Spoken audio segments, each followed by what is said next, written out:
Hello this is Sharmu vlogs. இன்றைக்கி என்ன வீடியோன்னு பார்த்தீங்கன்னா, பச்சை பயிர் குழம்பும் கேரட் பீன்ஸ் பொரியலும் இன்றைக்கி லஞ்சுக்கு செஞ்சுருந்தேன். அதோட டீட்டெயில் ரெசிபி தான் இதில் பார்ப்பீங்க.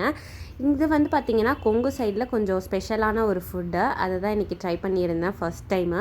மிதமான சூட்டில் பச்சை பயிரை நல்லா வறுத்துட்டு அதை ஒரு அலாசிட்டு நல்ல தண்ணி ஊற்றி மஞ்சத்தூள் பூண்டு கொஞ்சமாக போட்டுட்டு வெங்காயம் தக்காளி பச்சை மிளகா இதெல்லாம் போட்டுட்டு ஒரு 7-8 விசில் நீங்கள் வச்சிங்கன்னா சூப்பராக பச்சை பயிர் வெந்து வந்துடும்.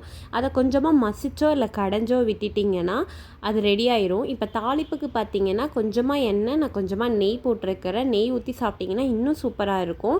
அதில் கடுகு, வெங்காயம், கொஞ்சம் கருவேப்பிலை, காஞ்ச மிளகா, பூண்டு போட்டு நல்லா வதக்கி விட்டுட்டிங்கன்னா தாளிப்பு ரெடி ஆயிரும். அதை எடுத்து நம்ம கடைஞ்சி வச்ச பயிர் கூட சேர்த்துட்டு நீங்கள் தண்ணி ஊற்றி கிண்டிட்டிங்கன்னா குழம்பு ரெடி ஆயிரும்.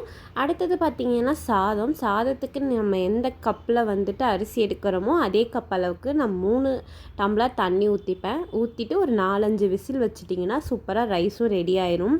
அடுத்தது பார்த்திங்கன்னா தொட்டுக்கைக்கு கேரட் பீன்ஸ் நான் வேக வச்ச மாதிரி ஸ்டைல்லே போகலான்னு சொல்லிட்டு வெறும் எண்ணெய் கடுகு போட்டு கேரட் பீன்ஸ் கொஞ்சமாக உப்பு போட்டு நல்லா வதக்கி விட்டுட்டு கொஞ்சமாக தண்ணி ஊற்றிருந்தேன். வெங்காயம் பார்த்திங்கன்னா மீந்திருந்த வெங்காயத்தை அப்படியே இதில் கொஞ்சம் போட்டுட்டேன், வேஸ்ட் பண்ணக்கூடாதுன்னு சொல்லிட்டு.